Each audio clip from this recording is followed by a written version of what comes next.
বহুকাল আগে একটা শক্তিশালী রাজ্য ছিল। সেই রাজ্যের রাজা রানী যা চাইতো সব এনে দিত, আর রানী তার রাজপুত্রকে অত্যাধিক ভালোবাসত, কারণ সে ছিল তার একমাত্র সন্তান।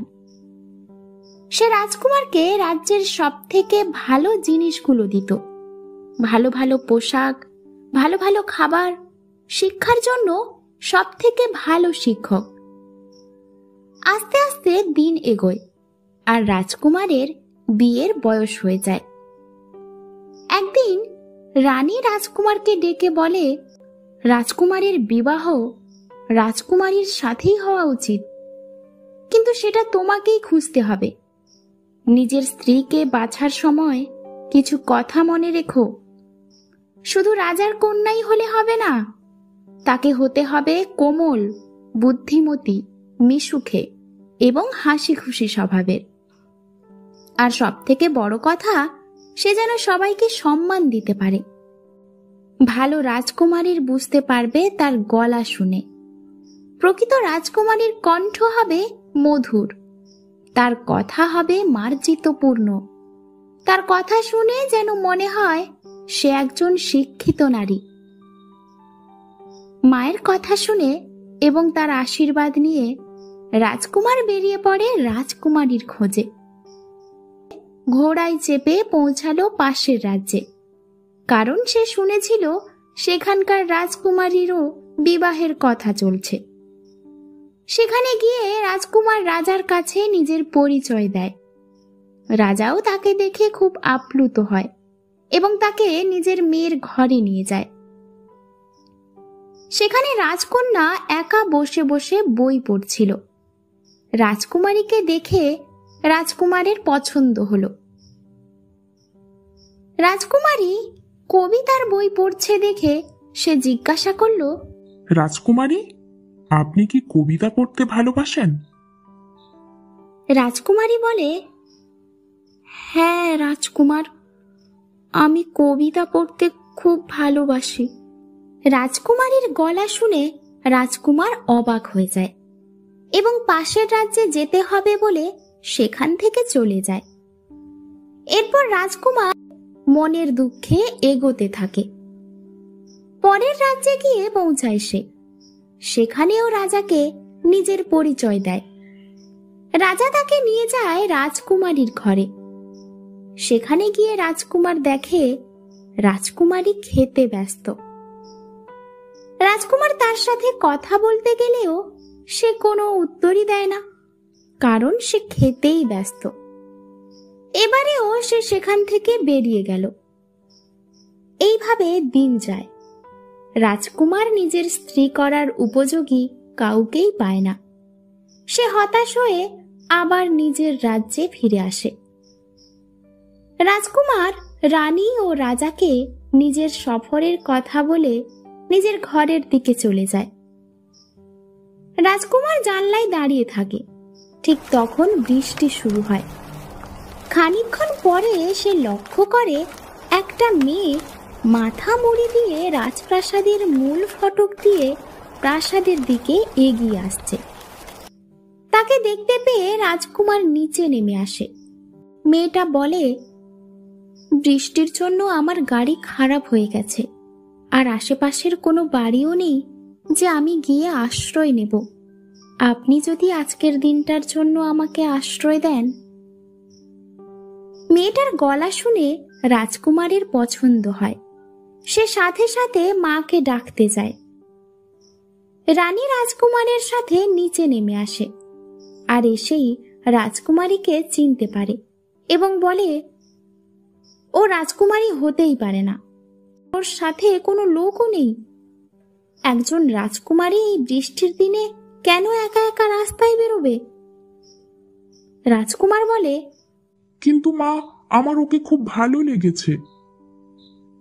রানী মনে মনে একটা ফন্দি করে এবং বলে, ঠিক আছে, আমি ওর একটা পরীক্ষা নিতে চাই। আজকে রাতে ও এখানেই থাকবে। ওর বিছানার নিচে একটা মটরশুঁটি রেখে দেব। ও যদি সত্যিই রাজকন্যা হয় তাহলে ও সেটা বুঝতে পেরে যাবে। রাজকুমার মায়ের এই বুদ্ধিতে রাজি হলো, আর রানী তার চাকরকে দিয়ে বিছানার নিচে একটা মটরশুঁটি রেখে দিল। রাজকন্যাও শুলো সেই মলমলে বিছানায়, কিন্তু সারা রাত তার ঘুম হয় না। সে একবার এদিকে ফেরে তো একবার ওদিকে।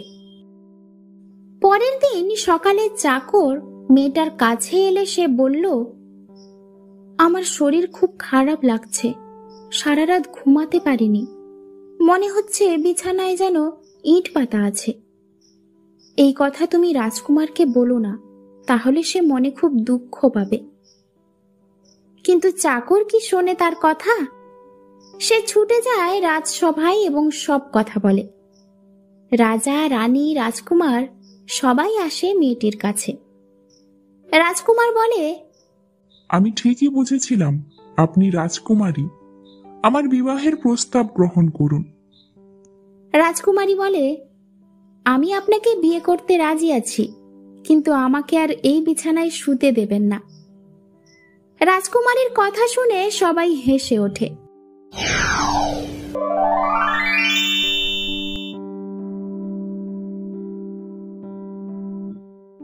আবার কোন দেশে রে বাবা? চারিদিকে ফুল আর ফুল, লাল ফুল, সাদা ফুল, নীল ফুল, হলুদ ফুল, এত ফুল এলো কোত্থেকে? আর ফুলে ফুলে ভোঁ ভোঁ করে উড়ে বেড়াচ্ছে মৌমাছি, একটি নয়, দুটি নয়, শত শত। এই ফুল বাগানের পাশ দিয়ে বয়ে গেছে একটা নদী। সেই নদী দিয়ে কলকল শব্দ করে বয়ে যাচ্ছে জল। স্বচ্ছ জল দেখেই সোনার মন ভালো হয়ে যায়, কিন্তু এই নদী তো সে এর আগে কখনো দেখেনি। তাই নিজেই সে নিজেকে বলল, এ আবার কোন নদী? এত সুন্দর জল তো আগে দেখিনি। নদীর উপর দিয়ে আবার শত শত পাখি উঠছে, কারোর লেজ ইয়া লম্বা, কারো ডানা আবার ডোরা কাটা, কারো ঠোঁট ছোট, আবার কারো বেশ বড়। এখানে নানান রকম পাখি দেখে সে নিজেই নিজেকে বলল, এরা আবার কোন পাখি রে বাবা? এত সুন্দর সুন্দর পাখি আগে তো দেখিনি। সোনার চোখ এবার যায় আরো একটু দূরে। সেখানে সে দেখতে পায় এক উঁচু পাহাড়, তার গা ঘেঁষে আবার হাজার হাজার বড় লাল পাতার গাছ। সুন্দর এই গাছটি তার বড়ই অচেনা, আর এমন পাহাড়ও সে এর আগে কখনো দেখেনি। তাই সে আবার নিজেই নিজেকে প্রশ্ন করল, এই আবার কেমন পাহাড় রে বাবা? আগে তো দেখিনি। এই লাল পাতাওয়ালা গাছও তো আগে দেখিনি। এরপর সোনা আস্তে আস্তে নদীর তীর দিয়ে হেঁটে যায় পাহাড়ের দিকে। নদীর পাড় ঘেঁষে যেতে যেতে চোখে পড়ে সাদা সাদা অজানা ফুল। তা দেখে সোনা অবাক নয়নে তাকিয়ে থাকে। এরপর চোখ পড়ে নদীর জলে। সেখানে চোখে পড়ে নানান রঙের মাছ, বাহারি তাদের রূপ। এসব দেখে সে কিছুতেই বুঝে উঠতে পারে না, আমি এ কোথায় এলাম রে বাবা? কোথায় এলাম? সে নিজেই নিজেকে বলে, আরে বাবা, এ আবার কোন দেশ? এই মাছগুলো তো আগে কখনো দেখিনি। এসব দেখে দেখে সে এগোতে থাকে পাহাড়ের কাছে। সে অবাক নয়নে দেখে পাহাড় থেকে নেমে আসছে সাদা সাদা স্বচ্ছ জল। সে জল বেয়ে নামছে আবার মাছ, তা গিয়ে আছড়ে পড়ছে নদীতে। এটা দেখে সে বলে, বাহ, এত চমৎকার ঝর্ণা তো আগে দেখিনি। এবার সে একদম পাহাড়ের কাছে এসে হাজির হয়। তারপর দেখে ঝর্ণা থেকে পড়া স্বচ্ছ জলে সাদা পোশাক পরে কেউ একজন স্নান করছে। তার গায়ের রং ধবধবে সাদা, প্রায় জলের সঙ্গে মিশে গেছে। দূর থেকে তা বোঝা যায় না। সোনা তার কাছে যায়। এরপর সোনা তার সাদা দুটি ডানা দেখতে পায়। এই সুন্দর মেয়েটি আবার কে? একে তো আগে দেখিনি। এ কোত্থেকে এলো? বিড়বিড় করে সোনা। তারপর মেয়েটির কাছে গিয়ে বলে, তুমি কে হে বাপু? এখানে কি করছো শুনি? সোনার কথা শুনে মেয়েটি বলে, আমি সাদা পরি। আমি প্রতিদিন আকাশ থেকে নেমে এখানে এসে স্নান করি। তা তুমি কে বলো দেখি? সোনা রাতে ঠাকুমার মুখে সাদা পরীর গল্প শুনেছে, তাই সে ভয় না পেয়ে সাদা পরীর দিকে তাকিয়ে বলল, আমি সোনা, আমি তোমার সাথে স্নান করব। সঙ্গে সঙ্গে সায় দেয় সাদা পরী। এরপর তার ডানা বাড়িয়ে দেয় তার দিকে, আর সোনাও এগিয়ে যায়। নদীতে নামতেই তার ভালো লাগে। সে সাদা পরীর সঙ্গে ঝর্ণার জলে ভিজতে থাকে। তার শরীর স্বচ্ছ জলে ভিজে যায়। সে পরীর সঙ্গে ডুব খেলা খেলতে থাকে। খেলতে খেলতে তার শরীর হিম হয়ে আসে। এমন সময় পরীর দিকে তাকিয়ে সে হাত দিয়ে নিজের মুখ মুছতে থাকে। এর কিছুক্ষণ পর সে শুনতে পায় ঠাকুমার কণ্ঠ, এই সোনা, সোনা, চোখে মুখে এত জল দিচ্ছি তাও ঘুম ভাঙছে না, ওঠ ওঠ। ঠাকুমার কথায় সোনার ঘুম ভেঙে যায়। ঘুম ভেঙে যেতেই সে ঠাকুমাকে বলে, তুমি কাল রাতে যে সাদা পরীর গল্প বললে, আমি তার কাছেই ছিলাম।